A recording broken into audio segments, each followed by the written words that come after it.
E agora, o momento da homenagem desta noite do Cemitério 2013. O nosso homenageado tem licenciatura em História pela Universidade de Paris, mestrado em Cinema e História pela Sorbonne, na França. É conhecido como cineasta dos vencidos ou cineasta dos sonhos interrompidos por abordar em seus filmes e personalidades. Silvio Tendler já produziu cerca de 40 filmes, entre curtas, médias e longas metragens. Seus filmes são resgates da memória brasileira e inspiram seus espectadores à reflexão sobre os rumos do Brasil, da América Latina e do mundo em desenvolvimento. Tendler é detentor das 3 maiores bilheterias e documentários na história do cinema brasileiro. O Mundo Mágico dos Trapalhões teve 1.800.000 espectadores, Jango com 1 milhão de espectadores e Anos de JK com 800.000 espectadores. Nós vamos exibir agora para vocês conhecerem um pouco mais do nosso homenageado, o VT.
gostaria de convidar ao palco do cemitério Silvio Tender para receber a sua homenagem das mãos do neto Ernesto, por favor.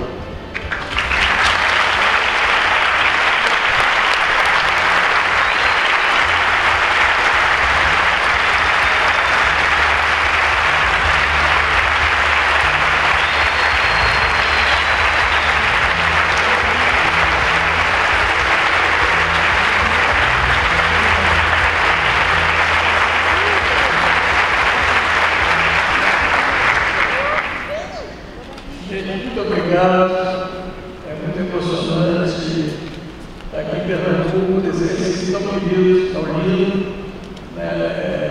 de grande momento da minha vida, onde eu filmei grandes personagens, filmei aqui os Verdades, filmei Castro Alves, e eu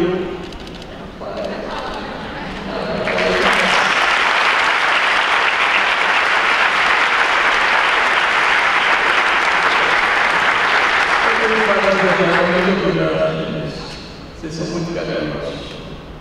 E aos 63 anos de polícia, acho que agora é mais importante. Obrigado.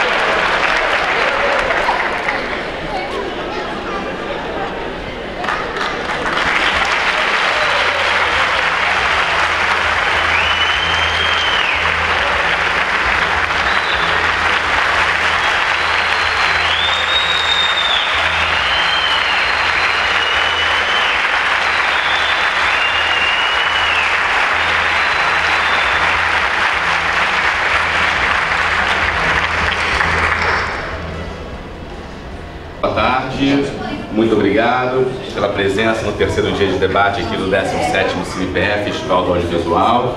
Estamos com grandes homenageados de ontem, Silvio Tender. A gente aqui tenta fazer o debate de uma forma realmente informal. Eu vou pedir para você, por favor, falar um pouco sobre como foi ontem à noite e em seguida a gente passa a pergunta para os jornalistas continuar. Bom dia a todos.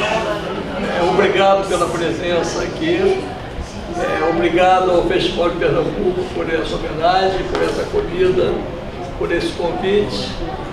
Ontem à noite foi quase bom, teria sido melhor se meu neto não tivesse se metido. Mas foi muito legal, foi bom, eu acho que foi uma homenagem legal, eu gosto muito desse festival, eu tenho ótimas relações com Pernambuco e esse festival ele tem uma visibilidade nacional que engrandece a gente, quer dizer, tá olhando agora nessa coletiva as pessoas que estão aqui, a gente individualmente encontra elas de uma maneira geral, mas juntas assim, eu acho que é uma das primeiras vezes, Aqui tem produtores, tem cineastas. Tem o Celso Sabadim, que eu conheci menino no Maranhão, Tem a Marisa Leão, que eu conheci menina. Tem a Maria do Rosário, que eu conheci menina em Brasília. O Merten, Lazarino, quer dizer, o Hermano Pena. Eu hoje estava contando para ele que uma das coisas mais bonitas que eu vi na minha vida foi quando eu fui no cinema Caruso, no Rio de Janeiro, assistir o Sargento Getúlio. E na sala estava Fernando Montenegro, Fernando Torres e a Fernandinha Torres, menina, assistindo o filme na mesma sala comigo. Eu fiquei muito orgulhoso, fiquei emocionado com aquela cena. E reencontrar ele hoje aqui, tantos anos depois, é legal a gente ver que a gente continua vivos, juntos e ativos. Então eu queria agradecer ao Festival Pernambuco essa oportunidade. E agora vamos às perguntas.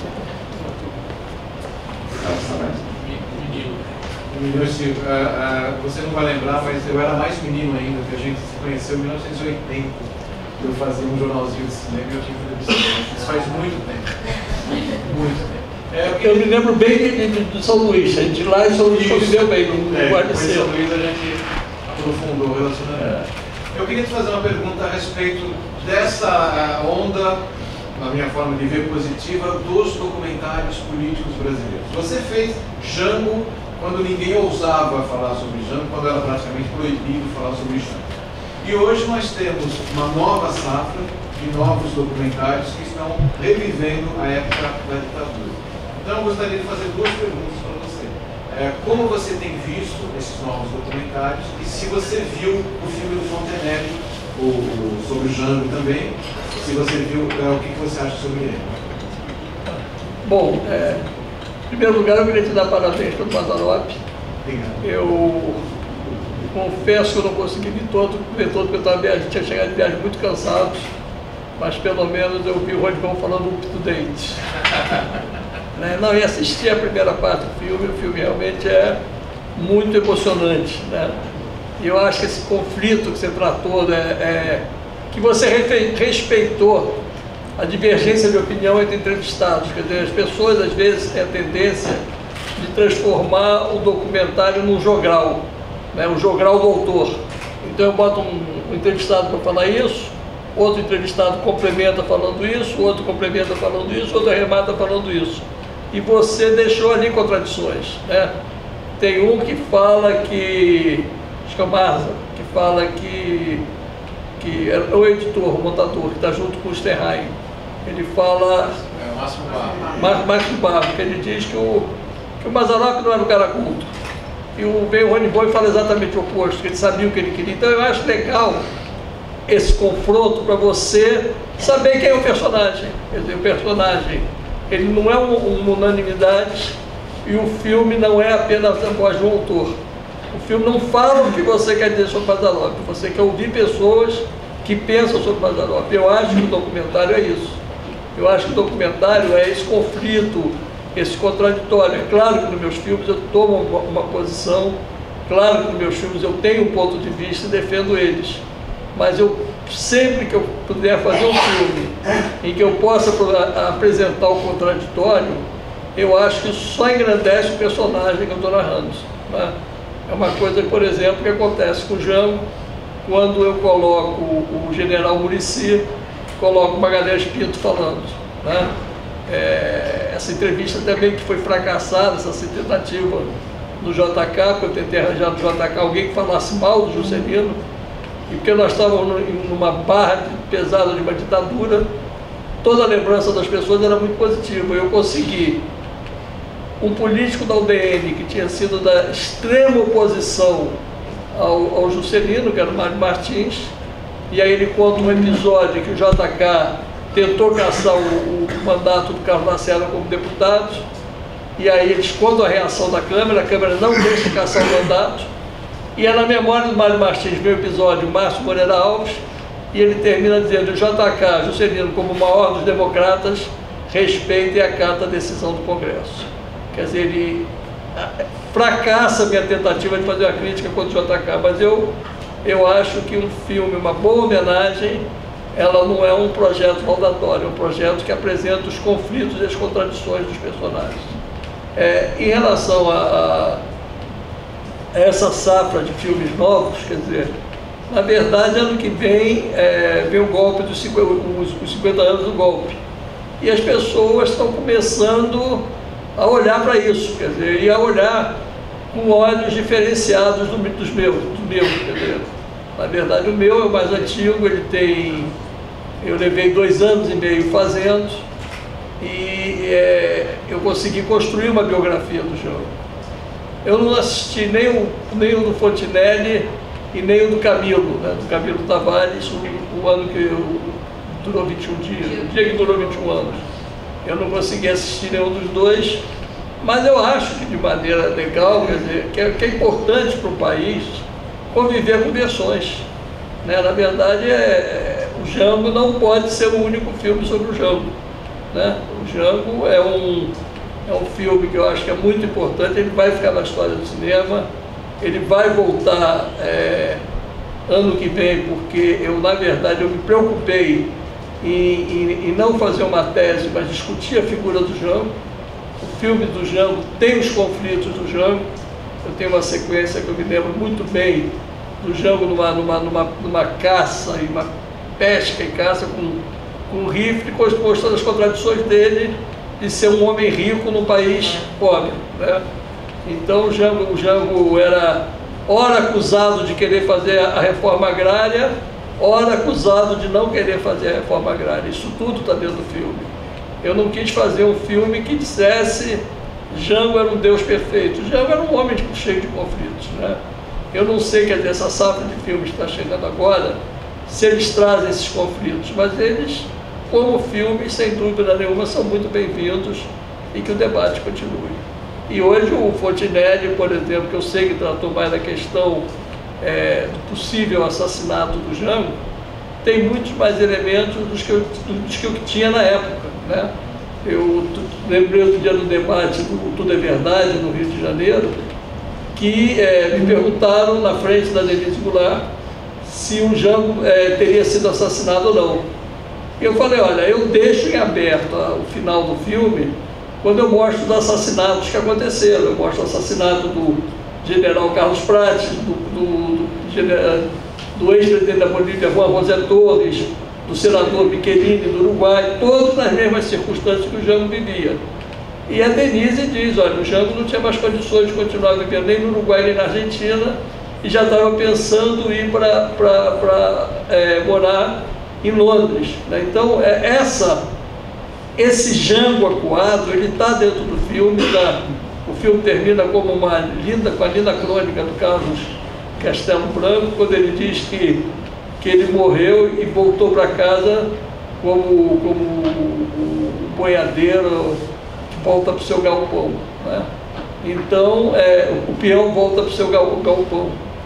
Na época que eu fiz o Django, essa questão da morte do Django foi muito controvertida, porque, na verdade, em 82, teve as primeiras eleições, teve eleições, né, para governador, eleições para deputado também, e aí um candidato a deputado em Porto Alegre, ele apareceu com essa notícia, com essa denúncia de que o Django teria sido assassinado.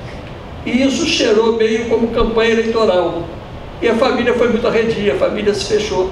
Eu tinha muito contato com a família do Django, convivi muito com a Denise Goulart, que ela é uma das produtoras, convivi com a dona Maria Tereza Goulart. E elas se fecharam em copas, todos, o próprio João Vicente. Disseram, não, meu pai não foi assassinado, isso não é possível. E aí eu fiquei... eu disse, era ainda 82, ainda era ditadura, eu já estou brigando com a ditadura, não vou brigar com a família. Então, eu mantive a possibilidade dele ter sido assassinado, mas não fui explícito. A mesma coisa aconteceu com o JK, em 77, tive com a dona Sara Flischek. Naquela época tinha um jornal da imprensa alternativa que perguntava se o JK foi assassinado. Eu perguntei à dona Sara, ela falou de maneira nenhuma, ele morreu como uma estrela, ele fez toda uma poesia que o Afonso Arinos tinha dito para ela, que morreu como uma estrela e tal. E aí eu pensei a mesma coisa, estou brigando com a ditadura, vou brigar com a família, vou ser desmentido, meu filme vai sair em cartaz, desmentido pela família do presidente de que eu estou contando lorota para vender filme. Então não toquei nesse assunto. Agora, já eram questões que se discutiam. Hoje, com a distância do tempo, a gente tem mais elementos, mas também não tem nenhuma certeza. Vamos ver como é que o Fontinelli aborda a questão. Oi, fiscal Bernardo, o Silvio, eu, com os meus cabelos brancos, né, embora não seja, também tenha, mas não seja tão antigo como diretor, eu assisti ao Django, por exemplo, nos anos 80, num clima de fervor cívico, de luta por diretas, sabe? E o filme fazia parte da emoção daquela época, né? Era uma coisa emocionante. Aquele Milton naquela trilha era uma coisa que faz parte, sei lá. Mas olha aqui, eu fui rever o filme no Festival Internacional de Documentários, que usou justamente para antecipar o debate sobre os 50 anos do golpe, e o filme não perdeu nada da força nem da emoção. E essa carta final, a crônica final, é realmente uma coisa, é um fecho. Então, é o cinema, né? Não é só uma circunstância. Fazer filme para um determinado momento, ele venceu a batalha do tempo, né? Permanece. Então, na realidade, a homenagem ao teu trabalho, logicamente, é super merecida, né?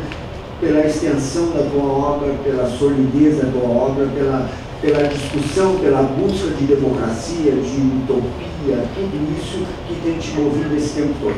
Mas tem um detalhe, tu conseguiste um público para o documentário no cinema brasileiro que ninguém, nunca houve um fenômeno como o teu filme dos Trapalhões, quase 2 milhões, o Jango 1 milhão e os anos JK quase 1 milhão. Tudo bem que esses filmes talvez estivessem em outro contexto, uma outra época, participassem de outras coisas.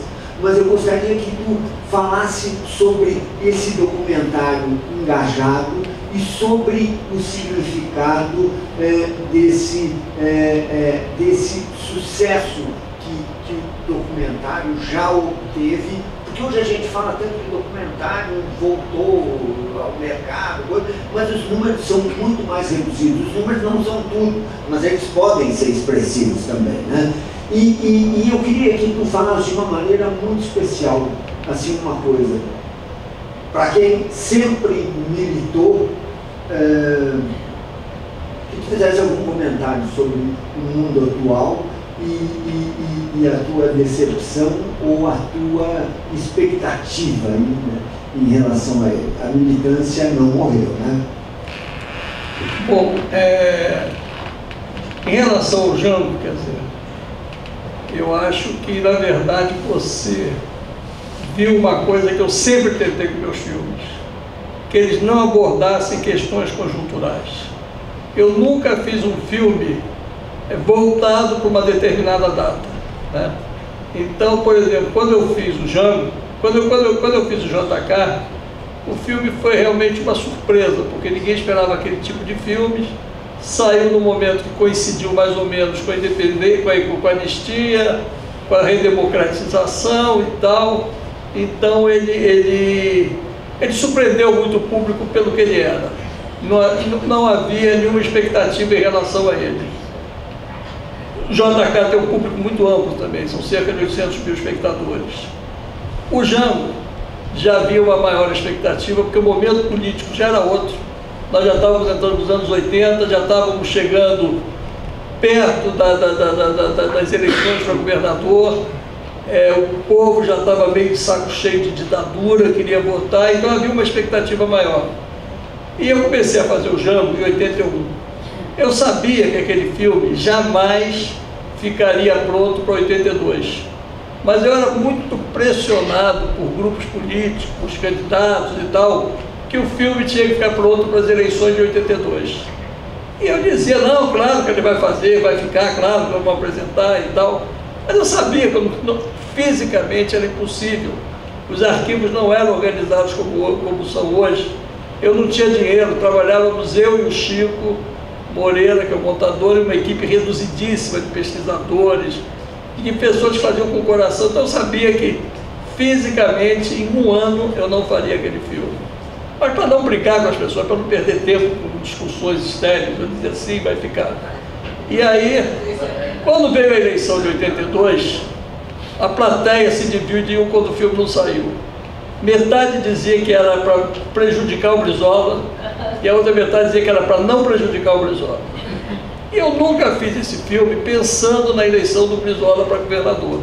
Eu pensava em fazer um filme histórico e político, no qual o Brizola era um personagem muito importante, que ele tinha que estar dentro do filme. Aquele filme sem entrevista do Brizola ia ser um filme xoxo, mas eu não estava pensando, quando eu entrevistei o Brizola, não foi para discutir com ele se ele queria ser governador ou talvez um dia voltar a presidente da República, mas sim para contar a história dos anos 60, incluindo o golpe de 64. Ele é um dos artífices fundamentais em 61, quando ele garante a posse do Jango. Em 64 é uma figura controvertida quando ele discute com o Jango se deveria haver resistência ao golpe ou não. Eles têm posições divergentes ali naquele momento, e o próprio Brizola reconhece isso no filme. Então eu não faço, quer dizer, quando você falou que é um cinema engajado, é um cinema engajado, é um filme que é simpática a figura do Jango, é um filme simpático a figura do Jango, porque eu sou simpático a figura do Jango. Eu não consigo fazer filmes em que eu não gosto ou não acredite no personagem. Entendeu? Eu tenho essa preocupação de me identificar com o que eu estou contando. Agora, eu aprendi com o meu mestre de cinema, Jorge Ives, que, na verdade, o cinema documentário é um ponto de vista documentado. Você não tem direito a mentir. Eu não tenho direito a mudar a história para ocultar coisas, defender a figura do Jango, sabendo que aquilo aconteceu e ele não fez. Agora, eu tenho o direito de contar a história que eu quero sobre o Jango, né? E na época que o filme saiu, ele recebeu algumas críticas, algumas à esquerda, por não ter resistido ao golpe. Hoje as pessoas começam a ver com o tempo que ele fez muito bem e não resistiu ao golpe. A frota americana estava aí, hoje está super confirmado, já estava no filme, mas se sabe que o Brasil ia ser dividido em três, ia ser um banho de sangue, não havia condições de resistir ao golpe, e o Jango foi um sábio ao preferir sair do país. Mas eu, na época, coloquei isso e eu recebia muitas críticas à esquerda. Não sei se alguém aqui teve no debate que eu participei do Festival de Gramado em 84, e eu fui acusado de ter defendido que o Jango não tivesse resistido. Eu falei, não, eu expressei um ponto de vista que está lá. Agora, e depois, mas eu acho, e depois tinha muitas críticas da direita também, por o filme ser janguista, né? Eu me lembro de uma crônica do Vilas Boas Correia, que é um grande jornalista do Rio de Janeiro, que ele escreveu parcial, imperdível. É um filme fundamental, mas é um filme parcial. E aí o Sérgio Augusto respondeu, imparcial, só a câmera desligada, né? Ligou a câmera, o filme passa a ter um ponto de vista, queira você ou não, né? Então, eu sempre procurei fazer o cinema sem a preocupação de conjunturas, sempre pensei em fazer um cinema que retratasse uma história que contasse dentro de um ponto de vista. Eu, em outras ocasiões, já paguei caro por isso. Eu, quando entrevistei para o Tupi Barbalha Dilma Rousseff, eu não sabia que ela ia ser candidata a presidente da República. Eu não sabia. Eu vi aquele debate dela como ministra com o senador Agripino Maia no Senado, quando o senador acusou ela de mentir, e ela falou, menti sim, senadora, menti para salvar a vida de pessoas, e naquelas circunstâncias eu fiz muito bem, porque senão teria morrido muita gente na tortura. Naquelas circunstâncias eu fiz bem para mentir. Hoje no Brasil de hoje nós não precisamos mais mentir, porque nós estamos na democracia e tal. Eu achei muito corajoso de uma pessoa que está no poder falar esse tipo de coisa, que as pessoas que estão no poder, não, elas tentam minimizar certos gestos dela. E mais ainda porque, quando eu entrevistei ela, quando ela me deu a entrevista, ela sabia que ela ia ser candidata, eu não. Eu entrevistei ela, ela marcou a entrevista, eu cheguei lá, ela estava toda bonita, cheia de botox e tal, tinha dado uma retocada, quer dizer, estava se preparando para lançar para candidata à presidência da República. Mas eu não, eu entrevistei uma ministra, uma pessoa que foi militante da luta armada nos anos 60, 70, foi presa, torturada barbaramente, e que era uma pessoa que continuava mantendo a integridade sem renegar o passado dela. E aí eu entrevistei, foi uma entrevista maravilhosa, pena que eu só pude colocar ela no filme 3 ou 4 vezes, e aí 15 dias depois que eu entrevistei ela, ela se lança candidata à presidência. Aí eu fiquei com esse pepino na mão. Falei, se eu colocar Dilma no filme, vão me acusar de eu estar fazendo a propaganda dela. Se eu não colocar, eu vou ser covarde. Então, eu prefiro colocar e correr o risco de ser acusado de fazer propaganda do que passar para a história como um covarde que não teve coragem de fazer o filme que queria fazer. Então, eu coloquei a Dilma e o filme foi super boicotado no lançamento. Quem está aqui deve lembrar que o meu espaço na imprensa foi mínimo. Eu tive uma entrevista marcada com um grande jornal, entrevista marcada mesmo, o jornalista, além de tudo, era meu colega de PUC. Ele falou, então vamos fazer a entrevista, um grande jornal, ele me dá uma página. E aí, quando eles viram o filme, viram a Dilma, meu colega, eu encontrei na PUC no dia que a gente ia fazer a entrevista, e eu falei, um grande jornalista. Falei com ele, e aí, vai, a entrevista tal. Rapaz, eu comi uma coisa ontem meio estragada, eu não estou bem, vamos deixar a entrevista para outro dia. E a entrevista nunca aconteceu. Eu não tive mídia, entendeu? Não tive mídia porque eu fiz a propaganda da Dilma. E o cinema se dividia entre aplausos e as pessoas dilmistas e muxoxos quando ela aparecia. Um crítico de cinema, esse eu posso citar porque é matéria assinada, lá do Rio de Janeiro, ele assinou com outro nome, ele pode assinar com o próprio nome, mas ele fez uma crítica ao filme Utopia, dizendo que era um filme muito bom, que valia a pena, mas que tinha um personagem que não merecia aparecer. E aí eu respondi por carta para ele, e o jornal publicou, dizendo, olha, você tem o direito de você votar em quem você quiser, mas você não tem o direito de mutilar meu filme. O filme quem faz sou eu, os personagens quem escolhe sou eu, você vota ou não vota para quem você quiser. Agora eu vou fazer meu filme. E aí ela ficou no filme e quem não queria teve que engolir, a Dilma é presidente da República, e o filme foi massacrado por eu ter tido a coragem de colocar um personagem que naquela história é muito importante. Um ano depois eu faço Tancredo Neves. Aí é o mesmo problema ao revés. Aí eu entrevisto Aécio Neves, que era secretário particular do Tancredo, neto de Leto, era o herdeiro político que conviveu com o Tancredo aqueles anos todos de transição e que tinha muita coisa a contar. Aí a acusação foi outra, tem muito Aécio no seu filme, entendeu? Eu não fiz nem propaganda da Dilma no Utopia, nem propaganda do Aécio, porque nós não estávamos nem em ano eleitoral. Se o Aécio for candidato à presidência da República, é ano que vem, entendeu? Eu não estou fazendo filme para ano que vem, eu fiz um filme para 2 anos atrás. E na época que eu fiz tinha o Aécio Neves e tinha o Zé Serra.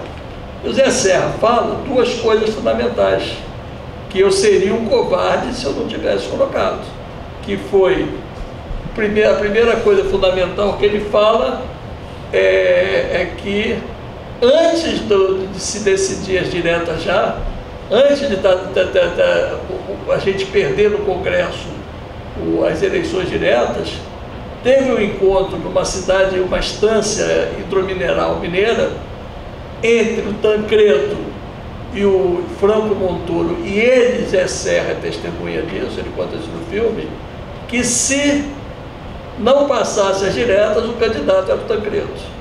Eu não podia deixar de colocar essa história no filme, quer dizer, estava claro que as pessoas estavam jogando as fichas nas eleições diretas, mas já estavam construindo uma alternativa caso as diretas não passassem. Eles já sabiam mais ou menos que possivelmente as diretas seriam boicotadas. Então, eu coloquei esse Zé Serra e coloquei um outro Zé Serra, que é muito engraçado, porque quando eu entrevistei o Zé Serra, ele ainda era governador e viria a ser candidato a presidente da República. E aí, quando ele fala do Tancredo largar o governo de Minas para ser candidato em eleições indiretas da presidência da República, que era uma coisa difícil, largar o governo de Estado para ser candidato a uma eleição incerta, ele foi candidato, já tinha sido candidato contra o Lula em 2002, perdeu a eleição, e ele fala, eu sei como é difícil perder uma eleição, eu já vivi isso. E logo em seguida perdeu outra, né? Mas aí eu achei isso interessante, o cara colocar. E aí eu também não podia, eu cometi o crime de colocar o Serra no filme. Mas eu nunca vou deixar de ouvir uma pessoa que eu acho importante, se ela tem a ver com a história que eu estou contando, independente de eu acreditar nela, não acreditar nela, votar nela ou não votar nela. Eu faço filmes, documentários, para discutir história. Por isso eu acho que quando você fala que o filme tem uma permanência, é porque eu fiz com essa preocupação de todos os filmes que eu faço com a preocupação que eles sejam fiéis à história, que eles têm uma permanência. Só para encerrar esse relato, em 77, quando eu estava fazendo o JK, pintou o famoso pacote de abril, que fechou o Congresso, caçou 4 parlamentares e inventou a figura do senador biônico. E aí as pessoas me diziam, estava fazendo sobre o JK, sobre anos 60, as pessoas me diziam, tu tens que colocar isso nesse filme. Eu falei, eu vou colocar isso nesse filme. Quando o Congresso reabrir, mudar as regras do jogo, esse filme morreu. Esse episódio morreu porque não tem nada a ver com os anos 60, então não vou colocar. Não coloquei, eu tinha razão. Se eu fizesse o filme depois, eu teria que colocar, como eu coloquei do Tancredo, mas antes eu não precisava tratar disso. Então eu tenho essa preocupação da permanência, não fazer filmes conjunturais, não fazer filmes vinculados a datas, efemérides, nada. O negócio da campanha das diretas coincidiu. Foi uma feliz coincidência do filme ter sido lançado. Eu não planejei lançar em março de 84, com os 20 anos do golpe. Não planejei que viria a campanha das diretas. As coisas foram acontecendo, e aconteceu essas coincidências sensacionais da vida, do Milton e do Wagner terem feito Coração de Estudante, que virou hino das diretas, e aí para mim foi muito bom. Mas tive essa preocupação. Mas hoje, assim, hoje, tu acredita no cinema, com certeza. Muito. Mas que mais? Na política, na vida, um manifestozinho aí. Sintético, porque nós temos um monte de perguntas. Sintético. Bom, é o seguinte, eu acredito muito no cinema e na vida, né? Eu que sou um sobrevivente de mim mesmo, né? Eu já gastei umas 5 das minhas 7 vidas. Estou aqui hoje com vocês de cadeira de roda, mas estou aqui. Eu acredito muito no cinema como uma arte de militância.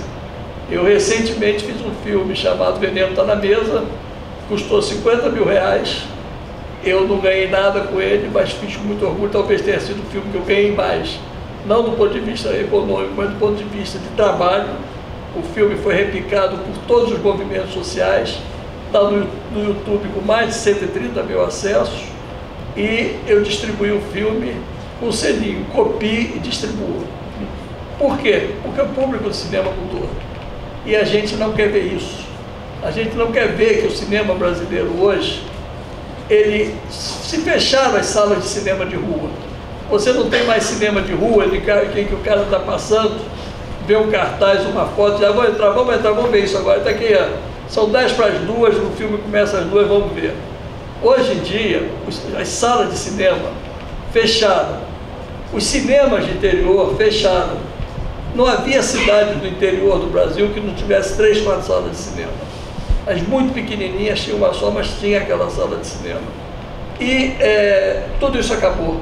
O cinema no Brasil hoje se concentra em 9% do território nacional. Esses 9% do território nacional estão 99% dentro de shoppings. Então, o público que vai ao shopping para comprar um tênis de marca, uma camisa de marca, comer fast food, ele não vai ver cinema político. Entendeu? O público do cinema mudou. Se a gente não admitir isso, a gente vai ficar batendo na mesma tecla. Aonde é que está o público do cinema hoje? O público do Django, o público do três vezes Django, o filme do Camilo, que eu não vi, mas dizem que é muito bom, está na periferia. O público do cinema brasileiro hoje está na laje, ele está no cineclube, ele está na faculdade, ele está na escola. E esse público, por um erro político estratégico, não é contabilizado como público. Na verdade, as pessoas hoje, os organismos de Estado, os organismos de Estado encarregados de contabilizar público, eles medem milhões, eles não medem número de espectadores. Então eles não têm, com toda a tecnologia que a gente tem hoje, nenhum mecanismo para apurar um filme que passa numa laje com 50 pessoas. Entendeu? Um filme que passa aqui no Cine Pernambuco com 2.000 espectadores não é contabilizado, não entra nas estatísticas. E aí vira prejuízo. E aí eu faço um filme com 130 mil espectadores, só no YouTube e ele não consta das estatísticas do documentário brasileiro. Entendeu? Então, o que está errado é o modelo de contabilizar público. Não é que o público não exista. Ele está em outros espaços que não são as salas de cinema, que ficam todas em shopping e todas nas grandes capitais. Tá bom. Obrigado. André, as minhas perguntas são bem objetivas. Vamos ver. Primeiro, me reportando ao filme, que você, aquela carta que você manda ao espectador ontem, na sua homenagem, você conversa conosco com imagens e contando, revendo a sua trajetória. Eu me perguntei por que não há imagem sua com o Cris Marquette, se desde que você o conheceu ele já era arredio. Essa é a primeira. A segunda se o filme, a sua maior bilheteria, que é o Mundo Mágico dos Trapalhões, você não foi um produtor contratado, se você tem parceria de produção do filme, se você pretende relançá-lo ou não. Você falou que o Jango vai ser relançado ano que vem, né? Então eu quero detalhes. E por fim, a sua saúde. Meus amigos, todos viram você na cadeira de roda ontem no palco, e quem não veio você há algum tempo, estavam muito comovidos, perguntavam, mas você que convive com o Tenda, o que houve, o que o Tenda não tem? Então eu queria que você contasse, porque eu estou achando que agora você está bem, que a gente levou um susto muito grande com a sua saúde há um ano atrás, né? Mas eu queria que você falasse isso até para tranquilizar os nossos amigos que não convivem diariamente com você e estão ficaram preocupados. Bom, primeiro, em relação aos Trapalhões, eu fui diretor contratado. Eu era professor do Paulinho Aragão na PUC. O filho do Renato Aragão foi meu aluno. Eu nunca tive preconceitos contra ninguém. Eu posso ter posições políticas, até às vezes muito radicais, mas eu converso com qualquer um que queira conversar e que queira ter uma relação comigo. Eu era professor, ele era aluno, tinha aquele carinho, e um dia eu falei para começar a conversar sobre os Trapalhões, e eu falei, eu admiro muito o trabalho do seu pai, gosto muito das coisas que ele faz e tal. E ele cresceu no Gramado, imagina aquele menino rico, né? De classe média altíssima, na PUC, universidades mais caras, filho do palhaço do cinema. Havia uma dicotomia, quer dizer, entre o dinheiro que os Trapalhões ganhavam, o contato que eles tinham com o público e a aceitação. Havia um certo snobismo, né? O que o Celso, de uma certa maneira, retrata no Mazzaropi. Os Trapalhões, sobretudo o Renato Aragão, viveram a mesma coisa. Eles eram a maior bilheteria do cinema brasileiro durante muitos anos, e todo mundo assistia o programa dos Trapalhões no domingo, na televisão, mas fingia que não via. As pessoas, se eu fosse na sua casa, você estava esgargalhada lá dentro do programa, aí eu tocava a campainha, você desligava a televisão e eu estava aqui lendo um livro. Porque havia esse preconceito. Eu e o Paulinho nos aproximamos. Chegou no final do ano, o Paulinho falou, meu pai quer conversar contigo, perguntar se você topa dirigir um filme sobre eles. Eu falei, claro que sim, com o maior prazer. Adoraria. Foi, inclusive, eu digo para as pessoas que é o filme que me profissionalizou, porque o JK é um filme de paixão. É um filme que eu dava aula de noite para montar de dia, ou vice-versa. Fiz na militância com meus amigos, eu e o velho Chico Moreira lá, e quem nos ajudasse. Os Trapalhões, eu fui chamado numa das maiores produtoras do Brasil. Fui passar finais de semana na Granja Comari, que ele comprou dos Guilherme, imagina, um trapalhão morando na casa, que foi de uma das famílias mais aristocráticas do Brasil, e eu lá passando o final de semana, entendeu? E fui contratado. Eu não sei quanto eu ganhei muito pouco, porque eu não soube pedir. Na verdade, eu não sabia que eu estava com ouro em pó na mão. Então eu me lembro que com o dinheiro dos Trapalhões eu troquei de carro, Fusca por outro, e comprei 2 ar-condicionados para minha casa, entendeu? Mas valeu a pena, foi um filme que me profissionalizou, me jogou num outro mundo e serviu como uma resposta ao preconceito. Eu me lembro de um crítico famoso hoje que fala de documentário, que ele, na época, escreveu no Pasquim, depois do JK, Silvio Tenda, quem diria, entendeu? E eu fiz os Trapalhões, tenho muito orgulho. Agora, eu também digo, com toda lealdade toda a franqueza, que esse público, essa bilheteria não é minha. Nessa época, os Trapalhões faziam bilheteria de 5 milhões de espectadores. Quer dizer, fazer 1.700.000 espectadores é uma baita bilheteria para quem lida com documentário. Mas para quem lida com Trapalhões, não. É até um público meio pífio, entendeu? Então, na verdade, esses 1.700.000 espectadores são deles, não são meus. Entendeu? Eu não levei um espectador ao cinema. Ninguém foi ver um filme do Silvio Tênis, só os que foram para falar mal. Né? Agora, o público mesmo era um público que, nas férias, eles lançavam 2 filmes por ano. Eles tinham um filme em julho e um em dezembro. Eles precisavam do meu para lançar em dezembro, porque em julho eles iam lançar o Saltimbancos e os Trapalhões, que foi o maior investimento que eles fizeram no cinema, filmaram na Universal e tal. E eles não tinham bala para fazer 2 grandes filmes, então fizeram um documentário e fizeram um outro filme. Agora, esse filme está lançado, eles relançaram e é deles, eu não ganhei um centavo. Eu tentei pedir bilheteria e o Del Rangel, que era o produtor da época, não, a gente aqui não dá participação em renda e tal. Como eu queria fazer, eu falei assim, eu entendo, claro. E aí não levei nada. Em relação ao Django, eu não vou relançar ele está relançado. O Django nunca, na verdade, é um filme que nunca saiu de cartaz. O Django é um filme que está em cartaz desde que ele foi lançado em 84. Esse ano, eu brigo que eu estou sofrendo homenagens. Ele está em DVD e Blu-ray? Está em DVD, Blu-ray ainda não, mas em DVD já está. Em DVD ele está até em Esperanto. Ele está em inglês, francês, espanhol, português e Esperanto. Não vendi uma cópia por causa do Esperanto.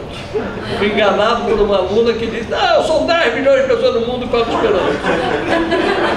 Tem 10 milhões de pessoas no mundo que falam Esperanto. Se 1% comprar meu filme, eu estou rico. Eu não vendi uma cópia. Mas ele já está em cartaz. Eu não estou preocupado se ele vai ser relançado no cinema, não. Mas seguramente ele vai estar na marola dos debates. Quando você quiser debater 64, você em 2014 vai usar o Django. Então o Django tem essa permanência que eu queria. Bom, Minha Saúde... Peraí, Cris Marquer primeiro. Cris Marquer. Filme. O Cris Marquer é uma pessoa absolutamente arredia fotografias. Tinha um momento que eu conheci ele, que talvez eu pudesse ter feito uma foto com ele, porque ele era muito tímido também. Então, quando eu conheci assim no começo e tal, talvez se eu tivesse na cara de pau de vamos fazer uma foto e tal, ele talvez por constrangimento fizesse. Mas ele odiava fotografia. O Cris Marquer, na juventude, ele foi um príncipe, ele era lindo. Eu conheci ele com 50 anos de idade, ele já era um senhor, já era careca. Ele odiava a própria imagem, ele não se deixava fotografar.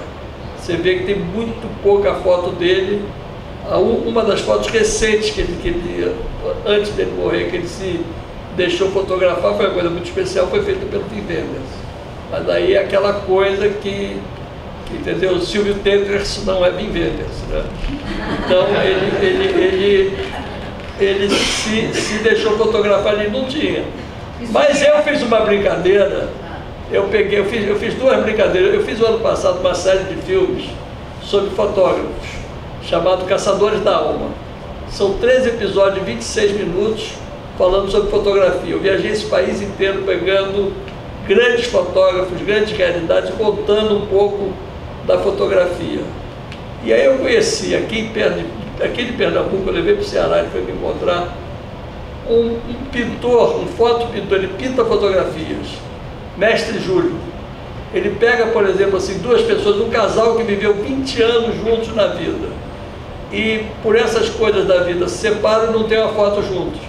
Ele pega 2, 3x4 juntos, faz uma fotografia, bota o cara de terno bonito, a moça elegante, não sei o quê. Ele faz isso, é sensacional o trabalho dele. E eu aí conheci ele, eu pedi a ele, eu quero que você faça 2 fotos minhas. E ele fez. Uma, eu, Godard e Truffaut.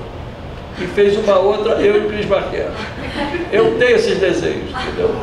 São sensacionais, mas é um fake, né? É um fake. Eu até O Noilton Nunes, que é um maluco, está fazendo um filme sobre mim. Então ele usou esse desenho do Cris Marquet. Mas é uma brincadeira. Eu não tenho foto com o Cris Marquet, porque tive muitas situações com ele e ele é uma pessoa absolutamente arredia até a sua própria imagem. Bom, em relação à minha saúde. A saúde agora. Bom, a saúde foi uma coisa assim, absolutamente surrealista. Eu, em novembro de 2011, eu senti que eu estava pifando. Aí eu me lembro que eu escrevi e falei, olha, estou sentindo que eu estou começando a pifar e eu prefiro sair de cena lúcido como eu sou do que viver mal. Mas eu mesmo não dei bola porque eu pensava. E aí, isso foi em novembro. Em dezembro de 2011, eu acordei um dia absolutamente tetraplégico. Eu não tinha movimento. Eu não mexia a mão, não mexia nada. Eu estava deitado numa cama e eu era um saco de batata. Aí eu, nessa hora, né, que Deus preservou a minha fala e a minha cabeça, eu negociei com ele. Falei, ó, pelo menos a cabeça e a fala você não mexe. Aí eu falei, agora vamos agir. Eu fui para Brasília, fui para o Hospital Sara, fiz todos os exames e eles foram batatas no diagnóstico. Seu problema é medula. E qual era o meu problema? Que quando eu comecei a perder força, as pessoas atribuíam a minha perda de força a diabetes. E a diabetes é irreversível. Se você perder força por conta da diabetes, você vai perder até a tal da neuropatia diabética e você não tem conserto. Aí eles falaram, o seu problema é medula. Só que tem um problema, nós não vamos te operar. Aí eu falei, pô, aí eu falei com o Dr. Campos, o Dr. Campos era aqui, isso era uma quinta-feira, ele queria que eu ficasse ainda em Brasília até sábado, queria instalar uns aparelhos em mim. Eu falei, eu não vou botar esse negócio no pescoço, nem que a vaca tussa, vou ficar dando com a coleira. E aí eu conversei com a presidente do hospital, que era uma pessoa muito querida e tal, e aí ela falou para mim, a minha mulher falou, mas Lucinha, ele vai viver assim? Aí ela falou, Fabiana, importante é o amor. Bom, então importante é o amor. Aí eu perguntei, Lucinha, eu vou viver assim? Falou, Silvio, vive um dia após cada dia. Aí eu me lembrei do Zé Maria Alckmin, que foi vice-presidente da República, que ele começou a vida como advogado criminalista. E numa cidade do interior, ele pegou um preso, um cara que tinha matado um cara, ele foi o advogado para absolver o cara, disse que ia absolver, o cara pegou 28 anos de cadeia. Aí o cara jurou que quando saísse de lá ia matar ele. Aí ele foi lá negociar e disse, meu amigo, não é assim, tu não vai cumprir 28 anos. O dia tem 24 horas, você dorme 8. Você passa 2, 3 horas para as suas necessidades e tal. Quando você percebeu, o tempo já passou. Aí o cara falou, ah, bom, então tá. Aí eu falei, não é meu caso. Não é meu caso. Eu falei, eu não vou viver assim. Aí eu fui na minha cardiologista e falou, Silvio, você é guerreiro, você tem que reagir. E ela ligou para o Einstein, em São Paulo, e perguntou quem é o melhor cara para isso. Os caras falaram, Paulo Niemeyer, aí no Rio. Aí eu fui no Dr. Niemeyer, ele na hora que ele me botou deitado na maca, ele falou, esse cara está fudido, não se mexe mais. Aí quando eu sentei, voltei para a cadeira de rodas, que eu fui conversar com ele na mesa, ele falou, como é que foi? Eu falei, não sei, foi 1 semana. Ele falou, 1 semana não é diabetes, diabetes vai ser aos poucos. É medula, teu problema é compressão na medula. E ele perguntou, como é que você está dormindo? Eu falei, eu estou dormindo sentado. Aí ele falou, então nós vamos te operar logo, eu não sei o que eu vou conseguir te devolver, porque quando você mexe na medula, certas coisas pioram, mas se eu não te operar, você vai morrer. Então nós vamos operar. Marcou a operação na semana seguinte, uma operação de altíssimo risco por causa do coração. Depois o anestesista me contou que quando eu entrei na sala de operação, eles falaram, lá veio o moribundo, né? Eu tive um infarto no meio da operação, um outro dia seguinte um edema, mas estou aqui contando a história, né? Eu devo essa ao Dr. Paulo Niemeyer, que além de tudo não me cobrou a operação. Ele me levou para falar com a assistente dele e ela falou, olha, Dr. Paulo e a equipe não vão lhe cobrar, tudo que você vai pagar são R$1.000 pela pessoa que vai te entubar e pronto. E aí eu topei correr o risco de operar, morrer na mesa de operação, conversei com minha filha, conversei com a minha mulher, e nós três resolvemos correr o risco, né? Eu, para você ter uma ideia de como eu estava, eu não tinha essa força, não comia, não botava comida na boca, não limpava o olho, né? Eu tive que passar uma procuração para minha filha, para ela poder, se eu morro, ela tem que poder vender o apartamento, poder tirar dinheiro do banco, poder pagar as dívidas e tal. Eu passei a procuração para ela, assinando com o polegar, né? Aquela coisa, eu não tinha mais assinatura, não tinha mais mão para segurar a caneta. E aí eu fiz a operação, arranjei uma baita equipe de fisioterapeutas, estou fazendo fisioterapia, e hoje não só estou aqui conversando com vocês, me movimentando as mãos, dentro de casa eu já ando com andador, já estou fazendo os exercícios de rua e tal, estou me recuperando bastante e feliz da vida de estar vivo, né? E criando casos com quem eu posso. Uma pergunta, Silvio.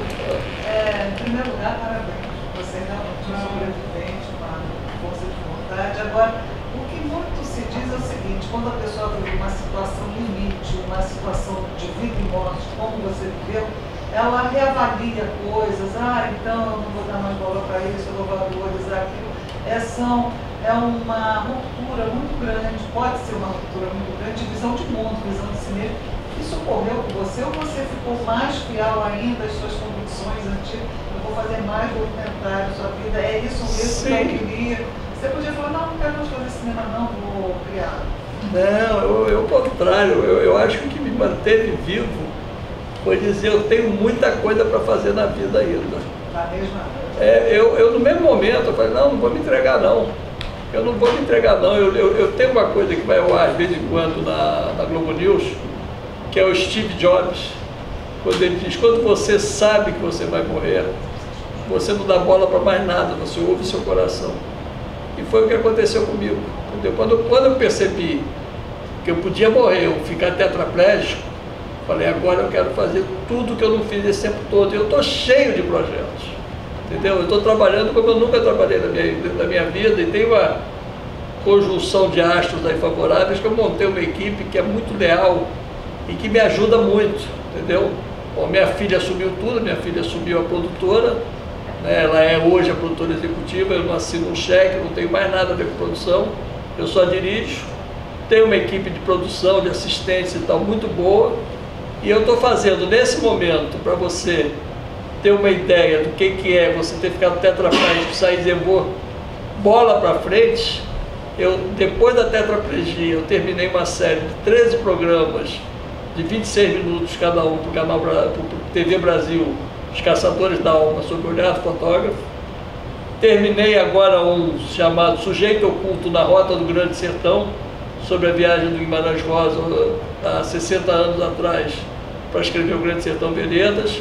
Estou terminando um sobre o J. Carlos, que é um grande cartunista, que na verdade é uma coisa que eu estou fazendo para a Norma Benga, porque ela ganhou uma grana e não está pior que eu, e aí eu estou fazendo e a gente vai assinar junto. E estou fazendo 5 programas sobre os advogados contra a ditadura na TV Brasil, que vai também virar filme. Estou fazendo 5 programas que também vai virar filme, Os Militares pela Democracia. Estou fazendo Alma e Moral, do Newton Bonder, e estou fazendo o Poema Sujo, do Ferreira Goulart, que se chama Muitas Noites à Noite. 5 programas de televisão e longa-metragem. Quer dizer, o homem moral? Alma e Moral. O Homem Moral sou eu, o filme é Alma e Moral. Esse é baseado em quem? Rabino Newton Bonder. Olá. Uma pergunta, uma coisa que já falou sobre essa questão sobre a questão de audiência, que não é nas salas de cinema, não serem contabilizadas. Eu queria que você comentasse um pouco mais quais seriam as consequências se isso acontecer, seja a valorização do artista que fica por fora, seja despertar o interesse de quem não está, de quem está na sala de cinema e não está vendo esses filmes. E eu queria saber se você realmente acha que Foi o público que mudou de local ou realmente o interesse do público se tornou mais frívolo, no caso? Eu acho que o produto mudou de local. Quer dizer, na verdade, o modelo de cinema brasileiro que está construído hoje é um modelo muito comercial. Então as pessoas medem a qualidade de um filme pela bilheteria. Então as pessoas, quando querem falar de um sucesso, elas dizem que esse filme fez 3 milhões de espectadores.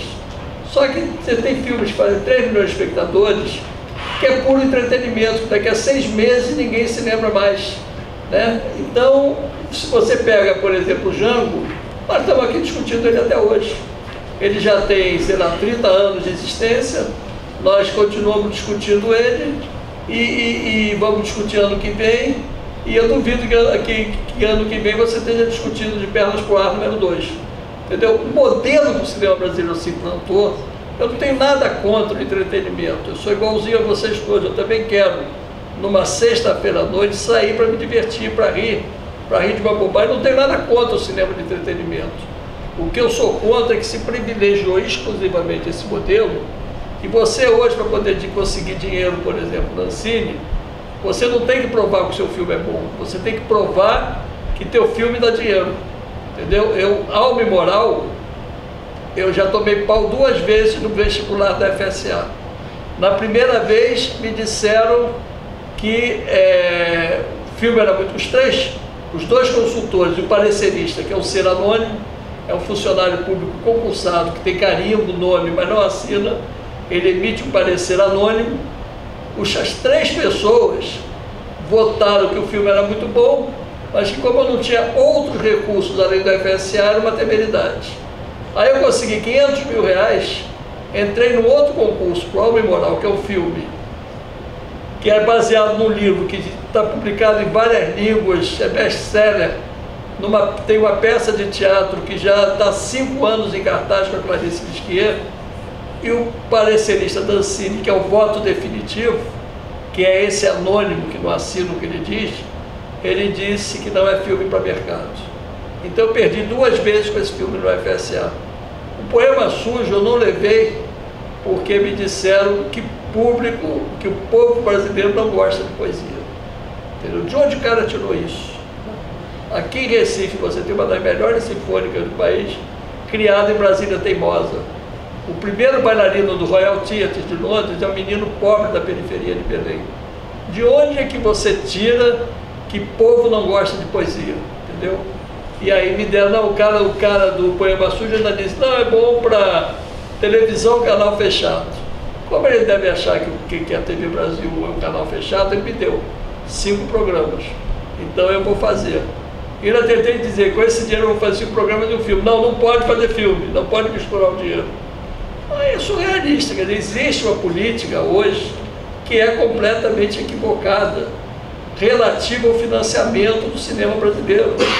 Você não tem indústria cinematográfica se você não tiver pesquisa artística, pesquisa das vanguardas, entendeu? O primeiro filme lá do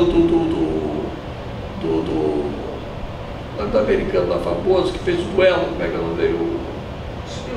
Spielberg, é um filme de escola. É um filme de escola, entendeu? Se você não tiver experimentando, o Spike Lee fazia filmes completamente de fora do circuito, off-Broadway, não sei o quê. E aí, se você não tiver essa experimentação, você não tem indústria. Você não alimenta a indústria, entendeu? E no Brasil, acho que a gente não dá bola para esse cinema que é off-road. Então, é isso. A gente tem que criar. Aqui a última pergunta do João Sampaio. Mas uma pergunta boa, hein? Para atrasar o almoço. Vamos almoçar todo mundo aqui. Tá bom. Silvio, na verdade, as suas falas foram meio que respondendo já a questão que eu tinha, já tem um tempo que eu não escrevi. Eu só queria te dizer que, pelo menos lá na Bahia, os seus filmes são lançados e a gente sempre, o Jornal da Tarde prestigia, eu sempre te entrevisto, a gente sempre tem muito espaço para falar do seu cinema, que eu acho que é importantíssimo. Só ganha capa na Bahia, não é? Dota, você lembra do Milton Santos, que quase quebraram o cinema. Ele dá força pra gente, não é verdade? E aí eu queria, na verdade, falando nisso, você tem muitos baianos biografados, Marighella, o Glauber. Eu sou o cara que mais biografou baiano. Eu exijo o título de cidadão honorário soteropolitano. Pois é, e assim, você é o cara que mais biografou baianos importantes e eu acho que talvez, aí falando, antes até de existir essa chamada era digital, em que as pessoas estão conseguindo filmar mais facilmente por conta do equipamento digital, você filmou com equipamento precário imagens de Milton Santos, que até hoje são imagens de referência para nós lá na Bahia. Acho que talvez todo mundo precisar ver Milton Santos, vai ter que ir lá pegar o teu filme para buscar, que ali tem a síntese do pensamento dele, do seu filme. Eu queria que você falasse um pouquinho sobre isso, sobre essa questão do cineasta trabalhar com a ferramenta que tem na mão e como isso funciona na sua cabeça, principalmente hoje que a gente tem esse contraponto do equipamento digital facilitando o acesso e a produção de filmes. Olha, eu quando tinha uns 20 anos de idade, eu li um texto do cineasta cubano Júlio Garcia Espinosa, que eu nunca mais esqueci, se chama Por um Cine Imperfeito, em que ele diz que um filme tecnologicamente bem feito é quase sempre um filme reacionário.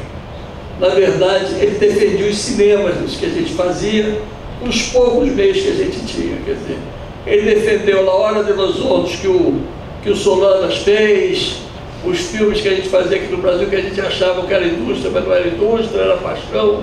Entendeu? Então ele escreveu um texto sobre isso, eu nunca mais esqueci. E eu fui trazendo para os tempos de hoje, quer dizer, eu sempre que pude fazer filmes bem feitos, mas com pouca tecnologia, que não prejudicasse o trabalho, eu fiz. JK e Jambo, por exemplo, eu fiz em 16mm. 16mm, filmei em 16, não era nem Super 16. E tu discute o Jambo até hoje, né? Depois eu levei para fazer uma ampliação nos Estados Unidos, tive bom cuidado e tal, mas eu fiz em 16mm.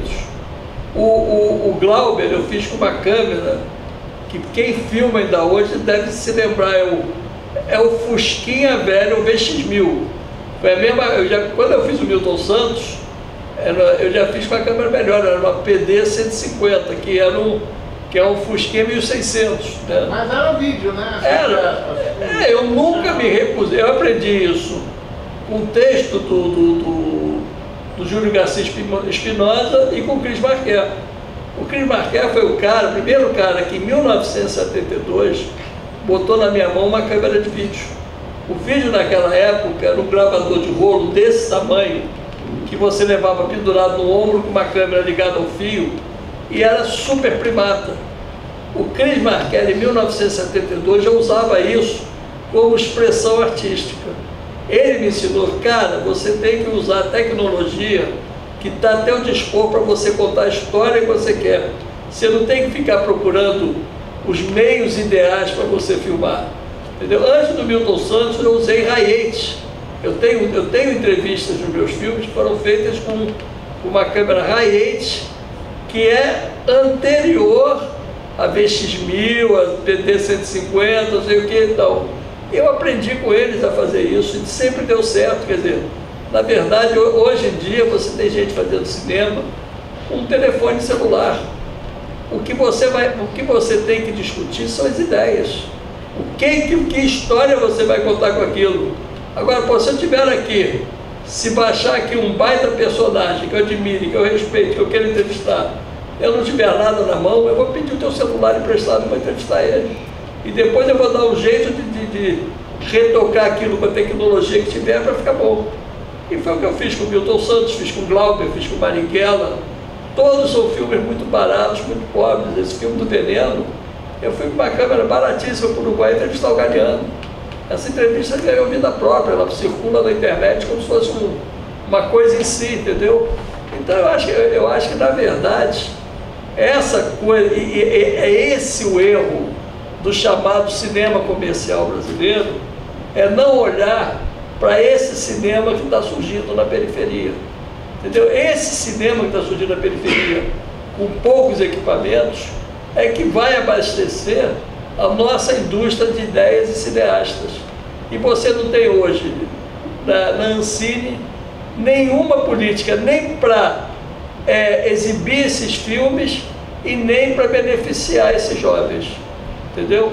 A política que a gente tem que criar hoje é, se a gente quer ter um cinema profissionalmente competente daqui a 10 anos, a gente tem que começar a formar hoje os cineastas que vão atuar daqui a 10 anos. O menino que tem 18 anos de idade hoje vai ser o cara de 20 e poucos que vai estar trabalhando daqui a 10 anos. Então a gente tem que estimular ele, tem que ter essas políticas. Muito obrigado, Silvio, obrigado a todos. Até amanhã.